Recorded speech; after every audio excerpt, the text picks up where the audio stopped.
Ok, on est bon, ça démarre, je te prends par surprise. Il est minuit 92, l'heure de parler d'un nouveau projet. Est-ce que tu es prêt? Oh là là, je suis pris par surprise. Alors, pour tout dire, j'étais au toilette, je me suis dit, vas-y, je vais arriver, je vais démarrer direct. Peu importe ce qu'il fait. Alors, j'aime bien, mais les caméras sont pas lancées. Ok, mais c'est pas grave, on va les lancer. Ouais, on va lancer, mais écoute pas. Alors,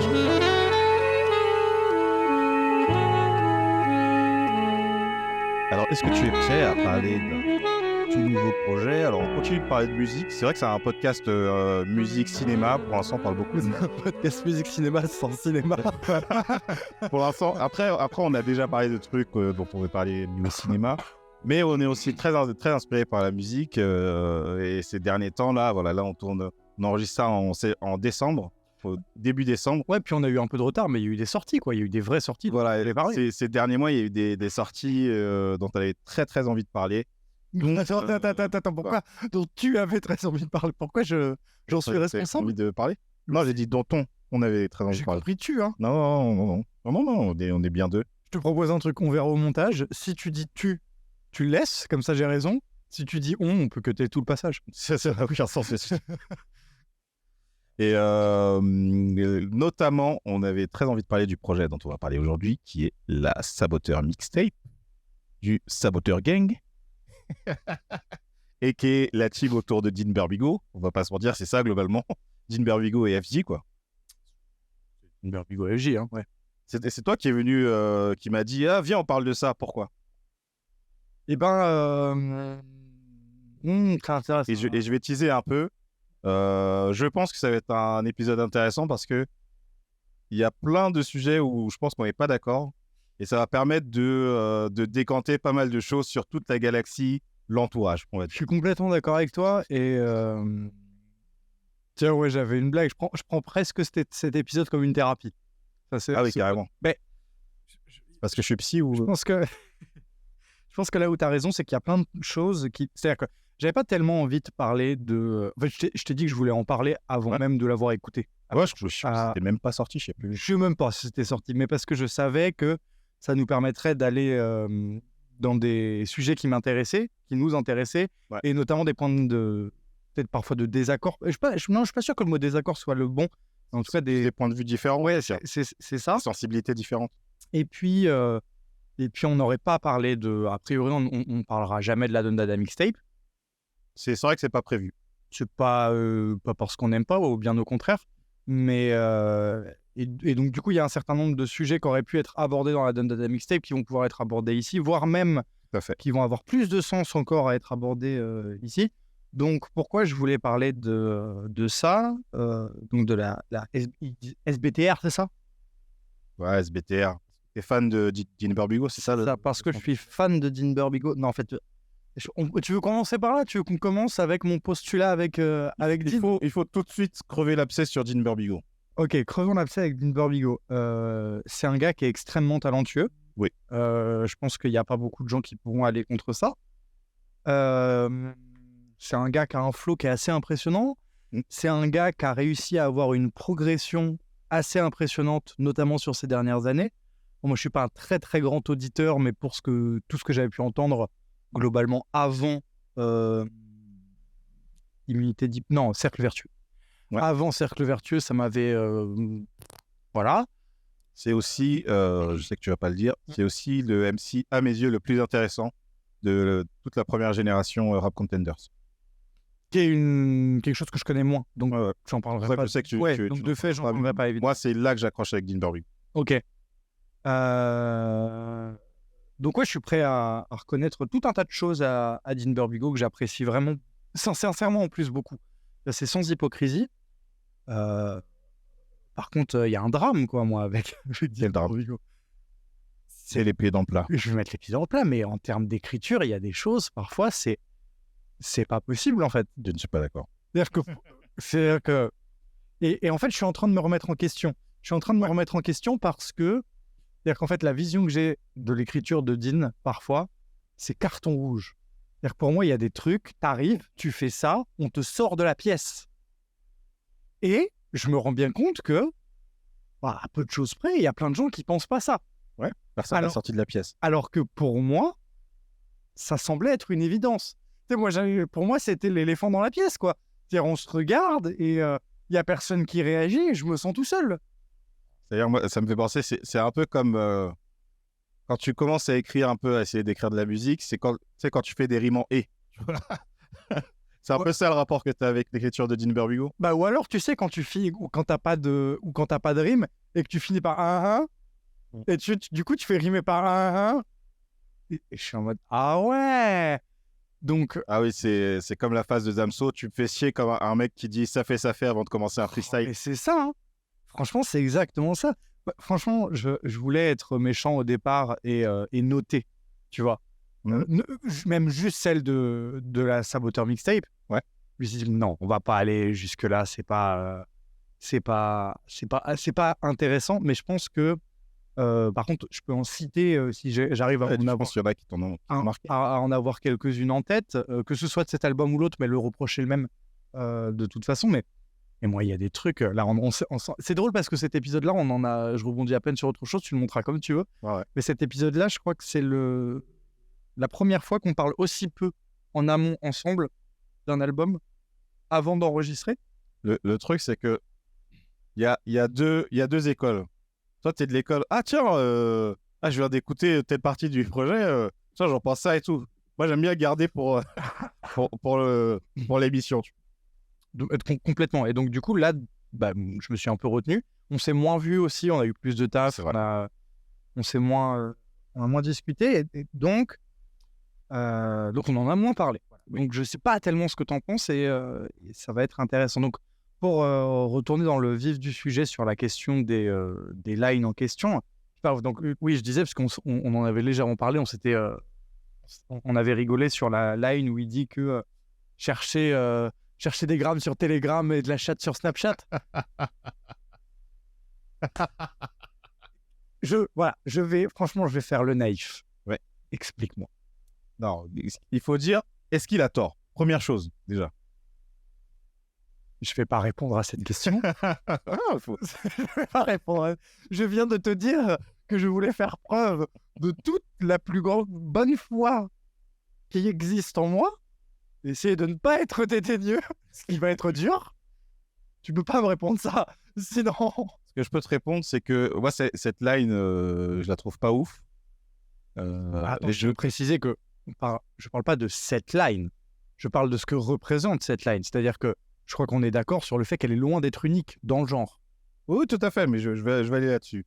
Je pense que c'est la line qui, pour moi, va le plus dans la critique que tu fais de Dean Burbigo. D'avoir des lines comme ça, vraiment qui tombent à plat, on va dire. C'est vraiment genre, c'est du jeu de mots qui tombe à plat. Il y a une phase sur Cercle Vertueux qui est... serment d'Hippocrate. Serment d'Hippocrate, pas de serment d'Hypocrite, un truc comme ça, voilà. Serment d'Hippocrate, serment d'Hypocrite. Pareil. Là aussi, je suis en mode, c'est abusé, mais pour moi, je la trouve pas aussi nulle que celle que tu as citée. Ah ouais? Ouais. Le truc, c'est que, et voilà, j'en citerai une troisième qui est tous ceux qui votent pour l'extrême droite, il faut leur mettre des droites extrêmes. Et je pense que comme ça. Moi, elle me choque moins. Mais, je suis d'accord qu'elle choque moins, je la trouve mieux que les autres. Déjà parce que, on va faire un peu de français à la liste de figures de style et tout, on est sur un chiasme où il y a un vrai parallèle entre les deux et il y a un propos qui est derrière. Ensuite. Le truc, c'est que pour moi, ces phases-là, c'était vraiment le truc de base, le kit de base des MC qu'ils étaient à l'époque, l'entourage, en 995, etc.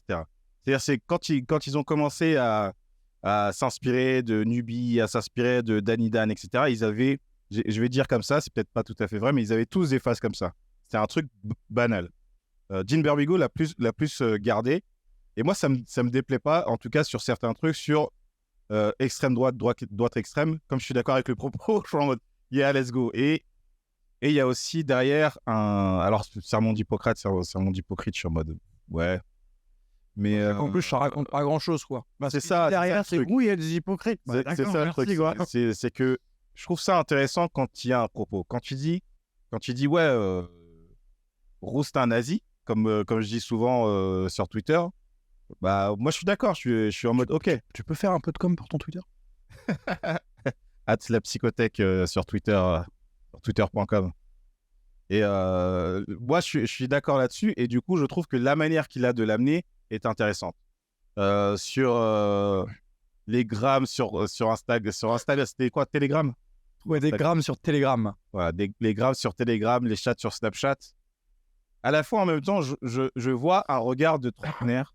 Ce qui, moi, me dérange pas. En fait, le regard de boomer ne me dérange pas là-dedans. Et moi, ça me dérange pas non plus parce que on est à peu près de la même génération. En fait, c'est pareil que pour l'extrême droite. C'est que je me dis, OK, lui et moi, on a sûrement grandi dans des milieux assez similaires et on a un regard assez similaire aussi sur la société d'aujourd'hui, on va dire. Mais sur la phase en elle-même, elle est pétée. Ah ouais, mais c'est tout. Mais du coup, en fait, je trouve qu'avec ces trois phases-là, il y a des manières différentes d'avoir le même tic un peu qu'il a d'écriture, qui fait qu'il y a parfois, je suis totalement d'accord avec, et il y a parfois, je suis en mode, ouais, t'aurais pu t'en passer. Et ouais, mais je suis en mode, ça me dérange pas parce que pour moi, ça fait partie de son style. Ouais, mais là, j'ai l'impression qu'il y a presque deux sujets différents qui sont le fond et la forme. Ça va ensemble, hein. Ouais, mais moi, je critique pas le fond. En fait, oui, j'ai bien compris, mais ce que je veux dire, c'est que parfois, la forme sert le fond quand il y a un fond. Et ça me dérange uniquement quand il n'y a pas tellement de fond. Oui, mais tu te rends bien compte que même quand ça sert le fond, la forme n'en est pas meilleure. Elle est identique. Mais oui, mais moi, j'aime bien tous ceux qui... Moi, je m'enjaille sur tous ceux qui votent pour l'extrême droite pour les mettre des droites extrêmes. Oui, mais... Je ressens profondément ce message. À part celle-là, franchement. Parce que, indépendamment de la question de on est d'accord, elle match mieux, elle tombe moins à l'eau, je veux bien, tu vois. Le problème, c'est que là, on en a cité 3, comme si c'était des cas isolés. S'il y a des gens qui connaissent pas Dean Burbigo qui écoutent l'épisode, c'est omniprésent. Ah oui, c'est son style. C'est omniprésent, ce genre de line. Et pour moi, c'est très compliqué, en fait. C'est très compliqué parce que elles sont placées comme des... Comment dire, elles sont placées autant instrumentalement qu'en termes de rythmique qu'en termes de flow, comme des punchlines. Ce que je veux dire par là, c'est que elles arrivent sur un temps, souvent final, elles permettent de conclure un couplet, donc elles sont appuyées. Oui, elles sont appuyées. Donc, et comme elles sont très très appuyées, bah, t'es obligé de fait poser un constat et un regard dessus. Ouais, mais c'est ce qu'il sort de mieux. Pour moi, en dehors du fait que effectivement il a du flow, il a une présence vocale, etc. En termes d'écriture, sa proposition, c'est vraiment celle-là. Pour moi, c'est intéressant dans certains cas, et dans d'autres, c'est aussi ce qui fait que, tu vois, Dean Burbigo, pour retourner sur le projet de manière générale, c'est lui qui drive en gros, lui avec FD, et du coup, il est présent sur quasiment toutes les tracks. Et c'est ce qui fait une différence avec Alpha One, c'est que Alpha One, il est excellent. Dean Burbigo, il est bon.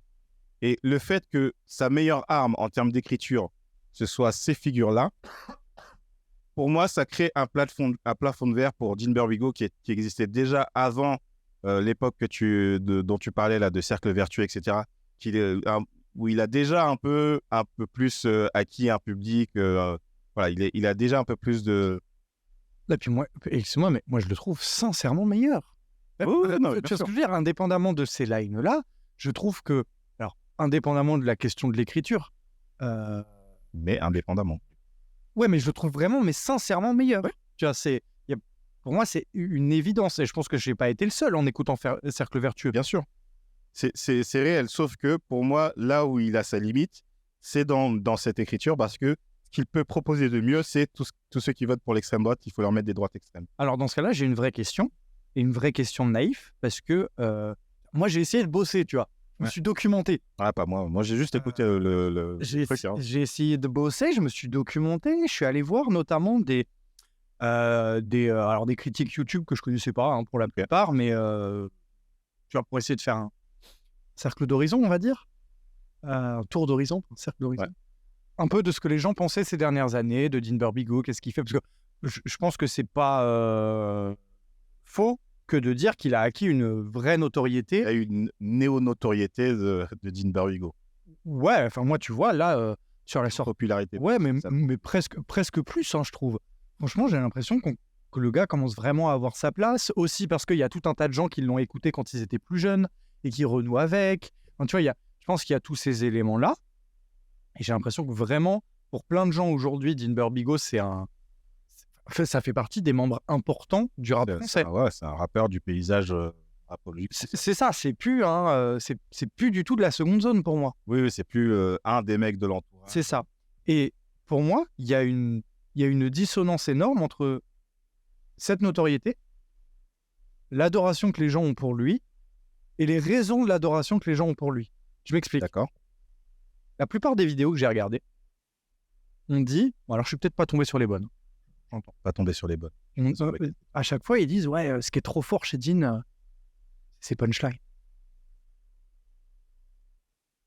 Mais c'est son style. C'est là où je te dis que je suis venu avec toute la sincérité du monde pour me remettre en question. C'est-à-dire que je peux pas partir du principe que ce que je trouve le plus mauvais dans le style d'un gars, et je suis d'accord avec toi, c'est précisément ce que les gens aiment. Moi, je suis d'accord avec toi. Hein. Sa limite, elle est là. Son point faible, il est là. C'est que, puisque tout ce qu'il propose en écriture, c'est cette forme-là qui a quand même... c'est pas que c'est casse-gueule, c'est que ça peut...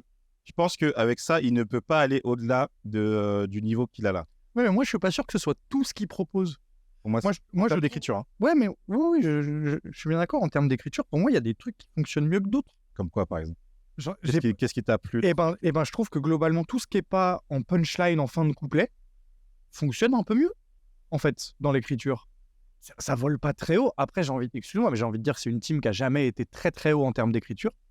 Ah oui, mais c'est ça aussi, c'est que pour moi, Dean Barbigo, il reste dans une matrice, l'entourage. C'est des choses, c'est pour ça que je revenais sur quand ils étaient inspirés, Nubi, Dalidan, c'est que pour moi, ça a toujours été ça.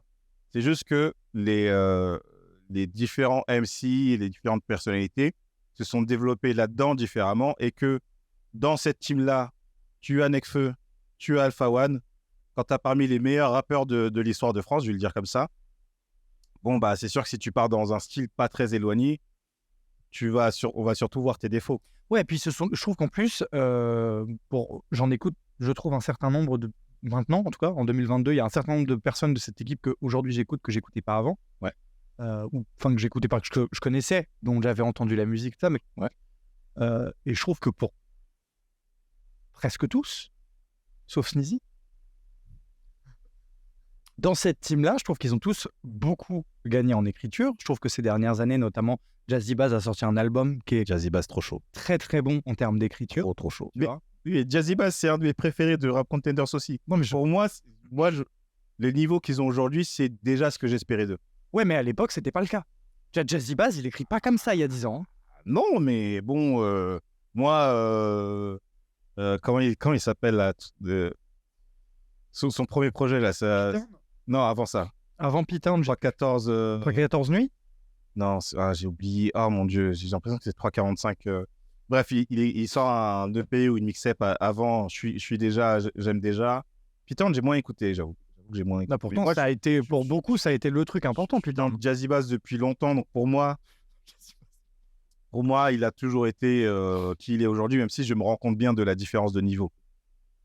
Mais tu vois, il y a Jazzy Bass.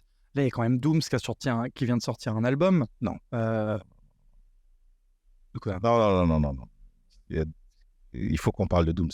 Non, mais alors, attends. On va éventuellement parler de Dooms. Mais oui, il a sorti même 2 projets, je crois. Alors, moi, je parle de machin Capuche Violette. Après, il a sorti... Je parle de Capuche Violette et... je sais plus le nom du projet. Il n'est pas sorti Pilote 2. Je suis pas Dooms. C'est Sweet ta Capuche... Mais c'est le nom de son projet, la merde. Je connais le nom des projets de... Puis la capuche et billet mauve. Ah oui, excuse-moi, c'est le nom du projet. Je dis pas le... Voilà. Ou en termes d'écriture, vraiment, on a un step-up qui est assez impressionnant. D'accord. On a Alpha One qui, pareil, tu vois, en termes d'écriture, c'est ce que je veux dire. Il y a eu une époque où Alpha One, c'était pas grandiose. Ah bon, tu veux qu'on reparle du projet commun avec Nekfeu? Justement pas qu'on reparle du projet commun avec Nekfeu. Nekfeu, il écrit toujours si mal, mais je sais pas pourquoi. Nekfeu, il a un statut particulier où tout le monde croit que c'est la meilleure plume du rap français. Quand Alpha One sortait, je règle ça en 2-4-6 au 3-5-7. C'était pas une bonne écriture, ça? Je vais te sortir toutes ces phases de l'époque. Toutes les phases d'Alpha One de 2000. Je peux les citer de tête. Je te propose que tu feras un épisode spécial, un annexe, tu vois, une sorte d'erratum. Les meilleures phases d'Alpha One. Où tu seras toi, tout seul. Tu feras, une sorte de voix un peu, genre Arte. Et je pense que je vais juste reprendre l'esthétique, on va dire, de notre émission Sous la couve. Ouais. Avec petit crépitement au coin du feu. Et juste, je cite les phases. Je pense que c'est ce qu'il faut que tu fasses. Et je pense que je vais le faire pour de vrai, en épisode bonus et tout. Franchement, pour le lore, je trouve ça drôle. Donc oui, on parlait du fait que tout le monde s'est globalement amélioré en écriture. Je trouve que c'est le cas aussi pour Dean Burbigo. Ouais. Mais qu'il y a ce truc, quoi. Il y a ce truc qui reste et qui, moi, vraiment, ça me tape l'oreille, quoi. J'ai l'impression, mais vraiment, qu'il me tabasse l'oreille et qu'il me pisse dedans. Vraiment, ça me fait du mal. Physiquement, ça me fait mal. Parce qu'il ne maîtrise pas. Pour moi, la question, c'est qu'il ne maîtrise pas. Pour moi, Dean Burbigo, c'est Rock Lee dans Naruto. C'est-à-dire qu'il est parti dans une voie où tu dis « Ah ouais, c'est chaud », alors que les autres, ils arrivent avec des techniques impressionnantes, tu vois, spectaculaires. Tu es là genre « Ah ouais, il balance du feu, il balance de l'eau et tout. » Tu es là genre « Ah ouais ». Et lui, il est dans un truc, c'est juste lui et son corps, c'est très physique. Donc tu te dis ouais, c'est ce que tout le monde utilise, mais genre c'est la base et ça va pas aller bien loin. Mais s'il le perfectionne, ça peut devenir une dinguerie. Ouais. Mais il faut vraiment un niveau de maîtrise, et je vais faire un petit clin d'œil, un peu comme Prince Wally a atteint sur son dernier projet. Ouais, mais moi j'ai l'impression qu'il la touche. En fait, ce qui m'embête, c'est que avec là, donc les 3 derniers projets qui sont Cercle Vertueux, Ojisan et Saboteur, c'est ça? Ouais. J'ai l'impression que il arrive à ce truc-là. Il arrive à se perfectionner dans son truc à lui. Ouais, mais c'est pas assez pour moi. Ouais, mais moi, alors, parce que toi, tu pars du principe qu'il peut y avoir plus. Pour moi, je pense qu'il est au maximum de ce qu'il peut proposer avec cette technique-là. Pour moi, cette technique-là ne peut pas aller plus loin. Pour moi, non. S'il y a des... en fait, l'efficacité qu'il y a sur la phase sur l'extrême droite, s'il l'a à chaque punchline, oui, là, oui. En fait, par exemple, Alpha One, sur le feat avec Stavo, en fait, Alpha One, chaque fois qu'il pose, tu retiens des trucs. Sur ce projet-là, il dit oui, avec les frères comme les Tang. Sur le projet avec Stavo, il dit sur la France comme Rof sur la pochette. Il a des punchlines, tu vois. En fait, c'est imagé, tu retiens le truc. Alors que sur tout le projet Saboteur, la seule phase que j'avais retenue, c'est celle sur l'extrême droite. Et en vrai, les autres, j'ai pas plus retenu que ça. Ah ouais, non, mais moi, je trouve que... Tu vois, je t'avais montré l'autre jour un freestyle dans une cave de Alpha One. Ouais. Je retiens plus les lines d'Alpha One sur un freestyle dans une cave que sur un projet entier de... Et donc, il manque ce côté réellement percutant. En fait, il y a une formule. Il y a un sens de la formule, mais il n'y a pas le côté percutant de tu retiens l'image. Après, voilà, faut aussi qu'il y a beaucoup de choses à aborder parce que il y a faut qu'on passe à autre chose que Dean. Des propositions assez variées. C'est pas un projet, c'est pas un album de Dean Burbigo. Clairement pas. Mais voilà, on a un peu éclairci les choses sur son cas. Mais bon, voilà, ça c'est mon postulat avec Dean. Ok. Et c'est un postulat qu'on connaissait donc sur ça. Sceptique. C'est sceptique parce que je boucle un tout petit peu, hein, mais parce que tu vois, tu me connais un peu. Ouais. Et je veux dire personnellement. Et tu sais que ne pas comprendre les trucs, c'est un truc qui me matrixe un peu, quoi. Ouais. Et vraiment, avoir un public, et quand je dis un public, je parle de collègues d'écoute, presque, ouais. pour qui j'apporte de la valeur à la vie et tout ça, pour qui Dean, c'est si bien. Tu vois, il y a un écart. Ouais, tu captes pas. Je capte pas, je saisis pas le truc. Mais du coup, partant de là, comment tu rentres dans le projet? Ouah. Et franchement, les transitions, quoi. Excuse-moi, mais ça fait gaffe, prends un temps pour féliciter. attends, il faut féliciter l'art quand tu vois ce que je veux dire. Au bout d'un moment, il faut. Non, c'est incroyable, incroyable. Et ben par où j'entre dans la Saboteur Mixtape, c'est super intéressant. J'y entre par la Don Dada Mixtape. Et je suis pas le seul. Je pense que quand Dean il fait sa tape, c'est par là qu'il rentre aussi. Il faut pas être naïf. Et je dis pas ça négativement. Au contraire, je pense que la Don Dada Mixtape a donné un élan aussi à cette team-là. Ah oui, Et que le fait qu'ils prennent la force qu'il y a à prendre, c'est une très bonne chose. Donc, c'est par là que j'entre sur la Saboteur Mixtape, parce que je me dis, putain, attends, Don Dada, c'était trop bien. C'est la même équipe, à peu de choses près. Et en plus, quand on regarde d'un peu plus près, c'est vraiment la même équipe. Ouais. Tout à fait, mais oui, globalement. Il y a un cœur, ce que je veux dire, c'est qu'il y a un cœur. Justement, c'est construit différemment. C'est ça aussi qui est intéressant. Alors, c'est complètement. Donc moi, je rentre par cette porte-là. Et c'est intéressant parce que je vais peut-être commencer tout de suite par des points de comparaison qui font que... alors, de fait, je trouve qu'il y en a une qui fonctionne beaucoup mieux que l'autre. Oui, la Don Dada. Je trouve que la Don Dada Mixtape est bien supérieure, mais vraiment bien supérieure. Quelles sont les raisons à la Saboteur Mixtape. Ben voilà. La question, c'est pourquoi. Et franchement, j'ai pas réussi à y répondre tout de suite. Ah, gros, les MC sont meilleurs. Il y a Freeze Corleone, il y a Caris, il y a... alors, il y a qui encore? Il y a Kalash Criminel. Enfin, c'est pas pour attaquer les gens qui sont... Mais... Tu vois? Ouais, mais en même temps, il y a il y a Infinite sur Saboteur, mais il y a aussi sur la Don Dada. Alors, justement, on peut parler des gens qui sont là, qui sont pas là, machin, et tout ça, mais on peut aussi peut-être parler plus frontalement des gens qui sont sur les deux. Ouais. Et dans les gens il y a Nekfeu sur la Saboteur, et il est aussi sur la Don Dada. Dans les gens qu'il y a sur les deux, donc il y a Ratus, mais il est aussi sur, tu vois. Non, mais... alors, en fait, justement, je trouve que c'est peut-être un bon point d'entrée, qui sont les MC, donc la Saboteur Mixtape, on peut le redire vite fait, mais en gros, c'est une mixtape avec tout un tas d'invités, de l'entourage, RPTG. Il faudra qu'on revienne peut-être 5 minutes sur qu'est-ce qu'est RPTG. Globalement, c'est toute cette team-là, avec des gens plus ou moins proches, qu'on voit plus ou moins souvent. Alors, donc, on parlait de FG et Soluxieux, qui sont des gens plus proches de Dean que d'Alpha. Enfin, en tout cas, musicalement, c'est ce qu'on peut entendre. Je ne sais pas personnellement, mais musicalement, c'est ce qu'on peut entendre. En fait, je trouve que chacun des MC de la Don Dada arrive à proposer le meilleur de ce qu'ils font personnellement. Ils arrivent sur leur A-game. Ah, mais c'est assez incroyable. C'est-à-dire que même des gars comme Caris qui sont... on peut pas sur la Don Dada. Non, mais c'est surtout que Caris, l'inconstance. Je pense qu'on peut être...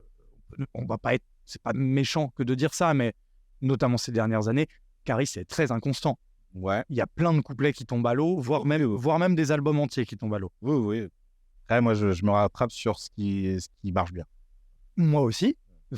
Très sincèrement, et notamment sur la Don Dada, le couplet de Caris est absolument incroyable.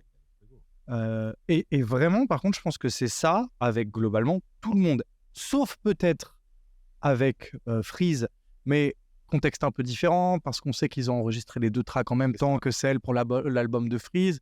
On en a déjà parlé. Moi, je trouve qu'ils auraient dû inverser les deux, que ça aurait été beaucoup plus cohérent.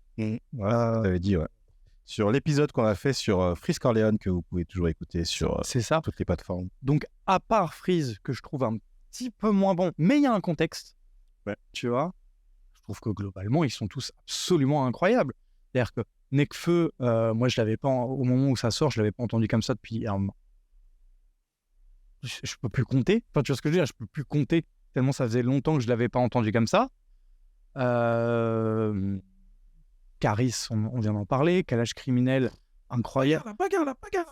Incroyable. Infinite. Waouh. Infinite, quand même, il a 2 couplets, je crois. Ouais. Il a 2 couplets absolument incroyables.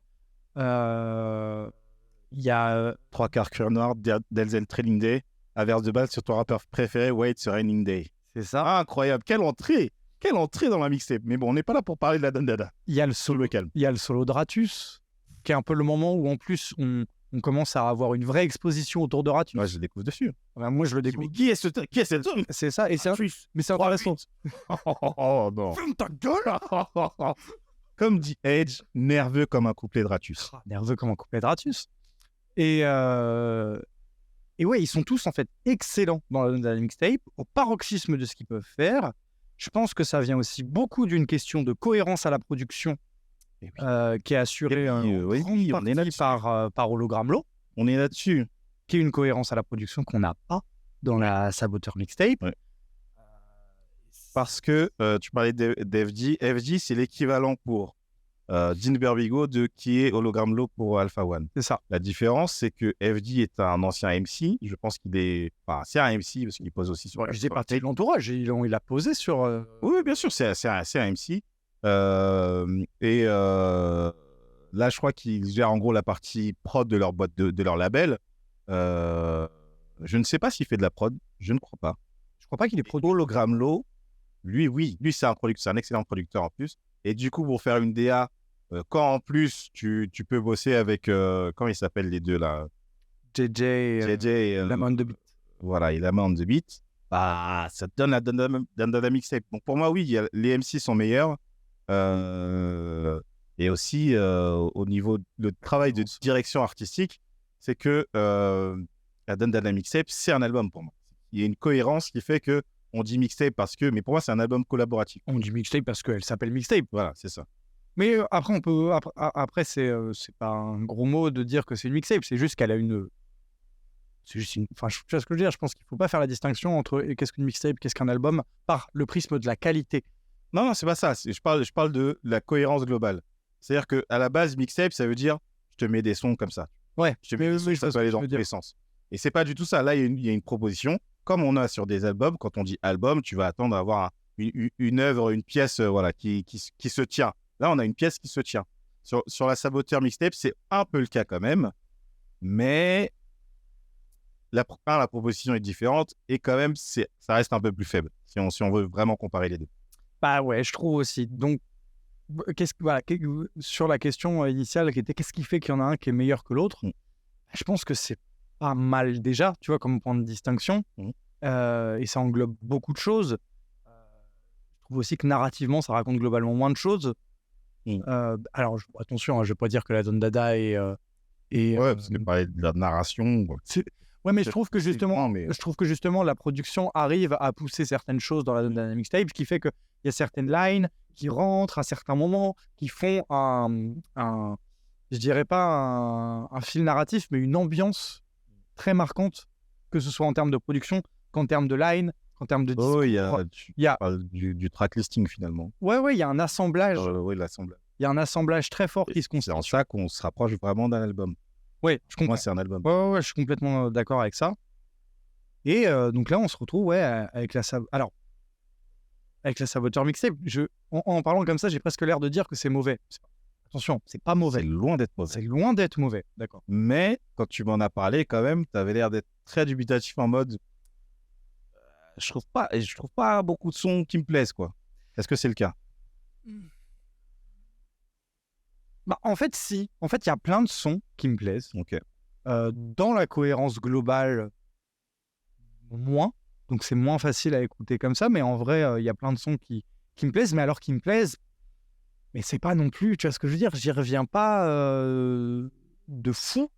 Moi, j'y reviens. Et même en réécoutant pour ce projet, pour l'enregistrement, il y a des sons que j'avais laissés de côté et que finalement, j'ai fait rentrer dans ma bibliothèque.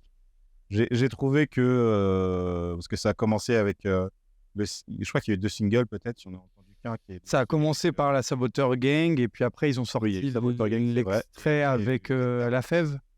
Il y a eu CAC 40 qui est sorti aussi, avec Alpha One. Ouais, il me semblait que La Fève était sorti. Peut-être qu'il y a eu La Fève. Il y a eu le La Fève. Je sais qu'il y en a un que j'ai pas entendu. Et c'est peut-être celui-là.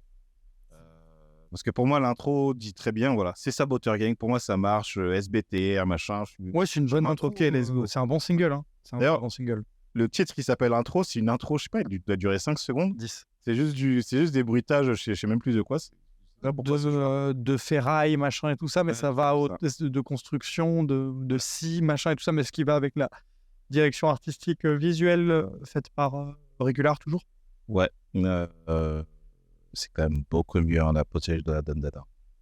Je suis désolé de revenir à une comparaison, mais j'aurais même pas pu te dire ce qui est sur la pochette parce que je l'ai pas plus qu'elle. Celle-ci. Celle-ci, et il y a marqué saboteur, il y a une image là. C'est pas pour moi le. Je sais pas. Merci, Stav. Ouais, bravo. c'est ça. Mais c'est pas pour moi le plus marquant. Alors que tu vois, je suis désolé de revenir à cette comparaison, mais le cheval enflammé avec un cavalier dessus, déjà l'image marque. C'est presque symbolique de ce qu'on disait d'une différence entre des punchlines d'Alpha One et des punchlines de Dean Barbigo. C'est que Alpha One va avoir des images qui te marquent. Il y a des images qui te restent. Et ça va être cohérent avec ce que tu vas entendre dans la mixtape. Je suis avec mon gars, ça tu as dû le voir, c'est pas un pompier, mais c'est un soldat du feu. Et ça raccorde avec, voilà. Et ça raccorde avec un univers plus global. Exactement. Et là, on y croit, quoi, on est dedans. Où il parle aussi, Alpha One, du fait d'avoir la technique, d'avoir le feu, etc. Voilà, il y a quelque chose qui... il y a des rappels. Voilà, il y a quelque chose qui, dans l'image, la pochette, illustre bien. La pochette de la Saboteur Mixtape, je ne la comprends pas. Je ne la calcule même pas, pour être honnête. Bah, je suis un peu d'accord avec toi. Et moi, pour parler, voilà, je trouve que de manière générale, hein, pour parler de cohérence globale, il y en a un qui fonctionne mieux que l'autre. Ouais. Après, on peut peut-être rentrer un peu plus dans le... Parce que en réalité, c'est biaisé parce que la Don Dada Mixtape a proposé un truc très cohérent, mais quand tu proposes une mixtape, tu peux n'être pas cohérent du tout, mais ça fait pas une mauvaise mixtape. Et voire même, je crois qu'on peut, parce qu'on a eu quand même quelques mixtapes qui sont sortis ces dernières années de plein de genres différents. Même si je considère que la Don Dada est au-dessus du lot de tout ce qui a été fait, je considère, par extension, je considère quand même que ce qui a été fait sur la Saboteur est au-dessus de tout un tas de choses qui ont été faites. Je sais pas, là, j'écoute vraiment ça. Hein. Ouais, non, mais moi aussi, j'ai vraiment écouté et j'ai pas... Et j'ai pris du plaisir en concert et d'entendre tabasser ses sons. Hein. Ouais, non, mais je suis d'accord avec toi.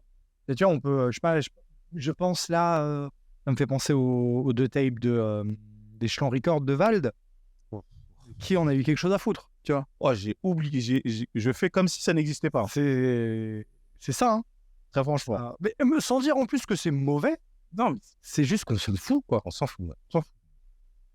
Alors qu'effectivement, la Saboteur Mixtape, on s'en fout pas. Bah non. On fait même un épisode dessus. Ouais, non, carrément. Moi, je peux commencer en plus à te citer des trucs qui, pour moi, fonctionnent trop bien. Ouais. Je trouve que donc déjà, il y a le single Saboteur Gang qui fonctionne vraiment bien. Saboteur Gang. Même je suis sur mon vélo, je suis en train de faire ça. Non, mais alors, même si... Voilà, alors, on peut peut-être tout de suite parler des autres points qui me... En fait, voilà.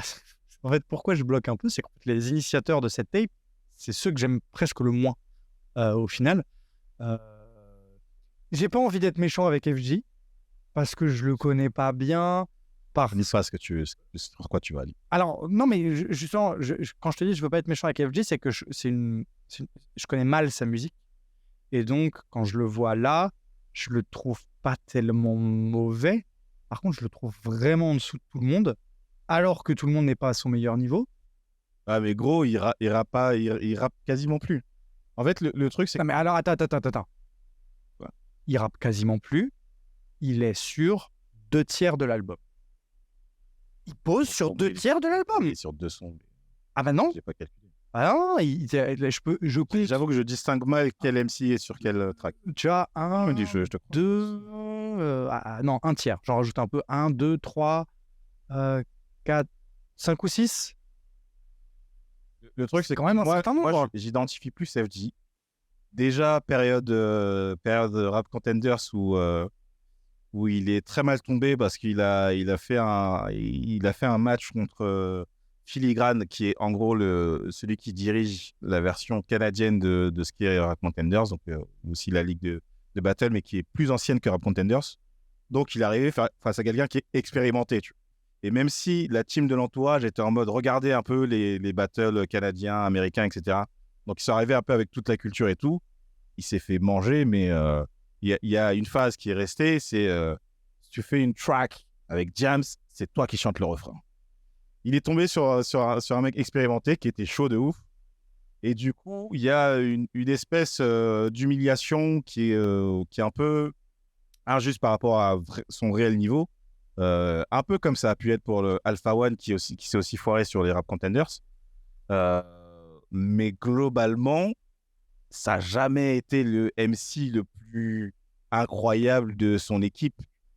Le fait qu'il soit un peu retiré du rap pour passer plus sur la côté gestion de label, etc., je trouvais ça très cohérent. Et du coup, quand il était sur le projet, j'étais en mode ouais, je trouve ça logique qu'il soit invité parce que il est aussi dans le label Saboteur et tout. Mais c'est en mode ok, tu fais venir ton pote, quoi. Et en vrai, je l'ai trouvé pas si ridicule face au MC avec qui il était. Et moi, je trouve que c'est plutôt une bonne surprise. En fait, j'avais plutôt des mauvaises attentes. Et je suis en mode, oh, ça va en vrai. Pour quelqu'un qui reprend le micro après des années, pour moi, c'est ça. Peut-être que ce n'est pas le cas. Je suis en mode, ok, ça va. Tu arrives à suivre le fil. Ouais, parce que du coup, tu pars d'un postulat qui n'est pas du tout le même que le mien. Bien sûr. C'est-à-dire que tu pars du principe que ça va être éclaté. Ça va. Voilà. C'est vrai. Alors que moi, je connais bien sûr. vraiment pas. Et donc, du coup, je suis. Bon, et le problème, c'est que à la fin, il est quand même au milieu de MC qui le bouffe. Mais il le graille tous. Parce que j'ai été un peu méchant avec la mixtape en disant que les MC sont moins bons que sur la Don Dada. C'est ce que je pense. Mais il n'empêche que tu as quand même une bonne sélection. Je veux dire, tu as quand même La Fève qui est une des étoiles montantes du rap actuellement. Et quel couplet refrain. Mais le refrain me reste en tête. C'est incroyable. Faut-il, Seigneur, lève-moi là. J'aime trop. J'ai écouté ce matin en venant. J'aime trop. T'as La Fève, et c'est ça que je veux dire, c'est que quand même sur cette tape, t'as Dean Burbigo qui arrive à poser avec La Fève, ça marche. Il arrive à poser derrière avec Nubi, ça marche. Ça n'a aucun sens. C'est vraiment trop. Vraiment, il est très très chaud, Dean Burbigo. Et oui, t'as Nubi, t'as Nekfeu, t'as Jazzy Bass, t'as One, t'as Jazzy Bass, t'as Ratus, t'as Prince Wally, t'as Infinite. C'est là, genre, mais il y en a encore, oui, il y en a encore. C'est dur, genre. Non, mais moi, c'est une pièce dans laquelle je suis mal à l'aise. Si j'y suis, je suis mal à l'aise. Waouh, quel casting. En vrai de vrai, quel casting. C'est juste que, là, t'as un casting, je sais pas, j'arrive pas à dire, mais j'allais dire que pour la Don Dada, c'est du premium, quoi. Mais là, c'est pas encore du premium, mais c'est du très très bon casting, quand même. Ouais. Et encore une fois, un c'est triple A, l'autre c'est double A, quoi. Et encore une fois, pourtant, je trouve qu'ils sont vraiment pas tous. Je trouve que, en fait, tu vois, pour presque énumérer, je trouve que Ratus, il fait globalement une tape qui est très moyenne. Je trouve que les apparitions de Ratus sont globalement très moyens. D'accord. Pour moi, le passage avec Olas Army, je trouve que ça marche bien. Alors oui, mais son solo, par exemple, moi, je l'écoute pas. Je sais même pas c'est quoi ça. Bah voilà, tu as l'ABO, Ratus, 3 minutes. Moi, je l'écoute. Moi, je l'écoute pas.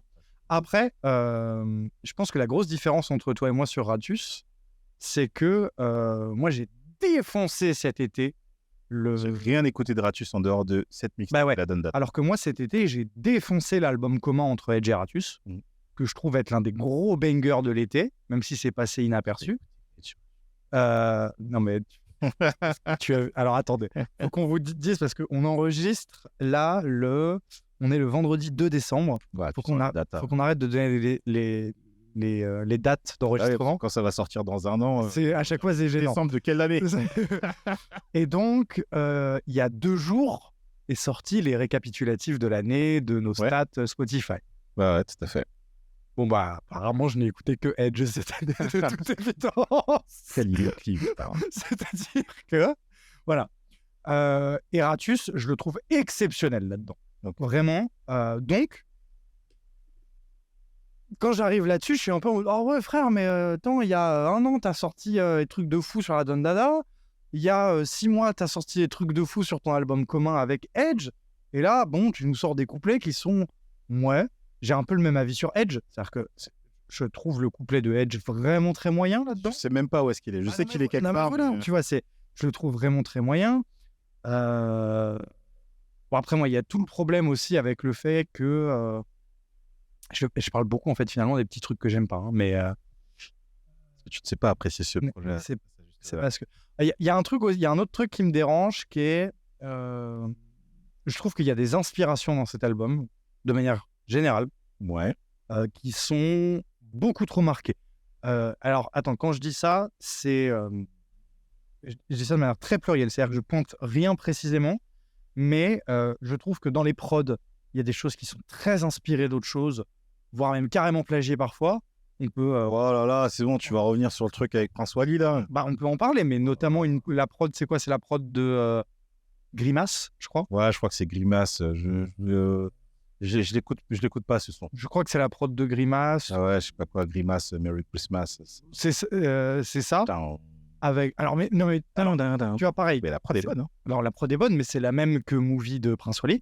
Est-ce que c'est Movie de Prince Wally, c'est très bien. Oui, c'est très bien. De ça aussi. OG Lanf, quand ouais, mais sauf que quand il commence son couplet, c'est le flow et la voix de Isha. Peut-être. Et moi, ça me marque, mais tout de suite, la moitié... Ils ont la même voix, ça arrive. Ah oui, d'accord, mais il y a la moitié des couplets de SO et de FG qui sont... et alors ça, SO, c'est un problème récurrent, hein, mais ça fait un petit moment que Ateyaba, il a plus fait de musique, tu vois. Non mais... En plus, il fait encore de la musique. Bon, il n'y a que lui qui le sait. Mais ouais, il y a tu vois, quand je te dis qu'il y a des inspi qui pour moi sont beaucoup trop marqués, il y a des trucs où vraiment, je l'entends. On peut aussi parler de Olazermi qui... j'aime beaucoup Olazermi. Hein. Tu vas pas aller là-dessus. Ah si, je vais aller là-dessus. Mais c'est son voix, c'est la même voix, c'est logique. C'est logique. Mais tu peux avoir la même voix et pas le même flow. Non, ça m'énerve. C'est comme les gens qui critiquent les frères mangaka et qui disent ils ont le même style. Bah oui, ils sont frères, ils ont le même style, c'est normal. Mais alors, t'es pas obligé de bouffer avec la même fourchette dans la même assiette, quoi. Mais l'autre truc qui fait que moi ça ne me dérange absolument pas, c'est que en fait, pour moi c'est un autre truc où on n'a pas la même sensibilité et du coup c'est intéressant d'en parler. C'est que ce que je préfère dans cette tape, c'est vraiment le kickage, le truc vénère et justement quand il y a du Olazermi, quand il y a du Ratus, là je mange. Non mais attention, je le trouve bon, Olazermi. Ouais, non, mais il y a même des fois où SO Luxueux, même si c'est l'un des MC que j'aime a priori le moins, il y a des fois où je le trouve plutôt bon. Mais c'est juste que pour moi, il y a des ponts qui sont faits entre des gens où j'ai vraiment le même feeling que quand j'écoute Wet reprendre Hamza sur l'album de C'était Kizuku, c'est ça? Ouais, écoutez LDO Mundo, c'est un excellent titre. Mais c'est vrai qu'on dirait du Hamza. C'est vrai que Wit, il rappe comme Hamza. Et ce que je veux dire, c'est que il le fait bien. Et Olazermi, il fait très bien juste avant. On va rentrer peut-être dans les titres parce que on a parlé de l'intro, c'est-à-dire Saboteur Gang, machin. Ça enchaîne sur Quotidien et je sais que tu as un souci avec ça. Alors que moi, quand Nekfeu me dit « Entourage self Quotidien Que les dingues envie de mourir. Sache, tu parles d'inspiration, tu n'en as pas parlé. Il rappe presque comme Vald à une époque. Que les dingues. Mais moi, j'adore le Nekfeu de cette mixtape. Hein. Ah ouais? Là où toi, tu vois une distinction avec le Nekfeu de la Dandana mixtape. Pour moi, Nekfeu, depuis la Dandana mixtape, il est en train de me parler. Je sais qu'il m'envoie des messages. Il dit, t'inquiète, mec, je vais te servir. Non, mais attends, qu'on se fait bien d'accord. Il me parle quand même beaucoup plus là-dessus que, je sais pas, au hasard, par exemple, sur l'album de Escrew. Je ne sais de ça que comme hasard. En fait, pour moi, l'album de Escrew, c'est comme Échelon. C'est comme si ça n'existait pas pour moi. Oui, oui, ça existe. Donc, je sais pas, tu vois ce que je veux dire. Je sais pas, c'est horrible et tout ça. C'est juste que je trouve qu'il a proposé ces derniers années, des choses assez incroyables. Et quand je l'arrive à faire j'ai envie de mourir. Mais moi, c'est le Nekfeu que je veux. Oui, mais moi, j'ai pas envie d'écouter l'entourage. En fait. Et ce qui m'a fait marrer, c'est que, en fait, quand on a parlé du Nekfeu Alpha One et que je parlais de quel Nekfeu c'est à cette époque-là, quel Nekfeu ça va être sur feu, etc. Le côté très libre, où je faisais le lien avec la Dandana mixtape déjà, si je me souviens bien. Allez écouter l'épisode sur le projet commun Nekfeu Alpha One. Il y a du lore, vous pouvez pas comprendre l'épisode sans c'est fini en fait. C'est ça. Là où je faisais le lien avec le Nekfeu sur son feat avec comment il s'appelle, le petit jeune là. Les SRAM. Voilà, son feat avec Lesram, où il part un peu en freestyle à la fin. Moi, c'est ce Nekfeu-là que j'adore. Le Nekfeu qui se prend pas au sérieux, qui est en mode vas-y, j'ai ce qui me passe par la tête, etc. Et il a ce côté-là complètement décomplexé sur ce son et aussi sur d'autres. Je crois qu'il a une autre apparition sur la Saboteur mixtape, où j'aime un peu moins, mais. C'est sur 314 villes, je crois. Ouais, j'aime bien sa manière de rimer, sa manière de poser, etc. C'est le Nekfeu que j'aime. Et là, je te dis, il m'envoie des messages, il dit frère, je vais te servir. Donc, le prochain projet de Nekfeu, je ne sais pas si ça sera un projet de Nekfeu ou l'album Coma qui arrivera le jour J. Mais là, je l'écouterai. Ouais, mais après, excuse-moi, mais on sait autant, toi et moi, que le projet de Nekfeu sera probablement moins. Enfin, les apparitions de Nekfeu sur les projets de Nekfeu sera probablement moins bon que. Ouais, mais je vais lui donner une chance. Alors que Les Étoiles Vagabondes, j'ai même pas calculé. Hein. En même temps, il y a 40 titres. On peut peut-être aussi rapidement parler quand même. Il y a quand même un feat avec Nubi.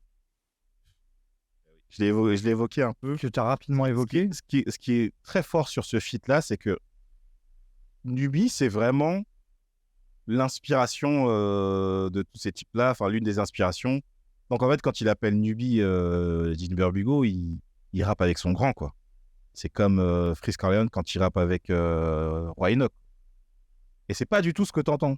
Quand tu entends le son, je trouve que tu as l'impression d'entendre deux potes. Non, tu as une vraie synergie qui se crée. Ouais. Déjà parce que Nubi le prend pas de haut, il est en mode, tu vois, il est en mode, ouais, on rappe ensemble et tout, machin, il lui fait des petites dédicaces. Et parce que Dean Burbigo, il est à la hauteur. Et ce son marche de ouf. Et je me dis, mais putain, mais attends, mais en fait, il arrive à faire un son avec Nubi qui a le côté un peu, on va dire, à l'ancienne, mais sans sonner vieux. C'est vraiment des sonorités actuelles. Et il y a un truc qui marche trop bien. Enfin, pour moi, c'est limite un ovni, ce son, parce que je suis en mode, ok, ça marche trop bien. En vrai. Après, j'ai pas beaucoup écouté Nubi, donc peut-être qu'il y a des choses, tu vois, des éléments qui me manquent. Mais je trouve ça incroyable. Je trouve ça très réussi. Moi. Là où je trouve que c'est moins un ovni que toi, c'est que je mets cette track dans un contexte. Qui est le contexte de la sortie de l'album, hein, celui de 2022, où on a tout un tas... En fait, c'est quand même un cycle qui est très rigolo, parce que ces gars-là, globalement, ils arrivent aux alentours de 2010. Toute la team étendue, hein, je parle, donc autant entourage RPTG, M. Prince Wally, voilà. Vraiment, tout cet entourage. Sauf la fève, évidemment, qui est plus récent. C'est ça. C'est des gars qui arrivent en 2010. Au moment où ils arrivent, on considère que c'est un peu un haut niveau du rap. Ouais.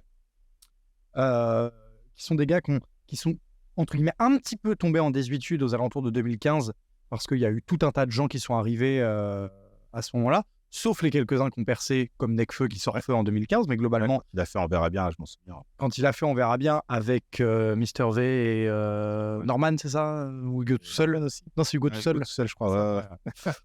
On verra. Quels sont les époques, hein. Bref, mais globalement, c'est des gars qui sont tous un peu tombés... Ouais, on en a très peu entendu parler. Même Dean Burbigo, hein, et on a vu, là, 2020, quoi, à peu près, tous ces gars-là. Alors, donc, il y a eu Cercle Vertueux, qui a fait du bruit. Il y a évidemment donc La Don Dada et UMLA un petit peu avant. Ouais.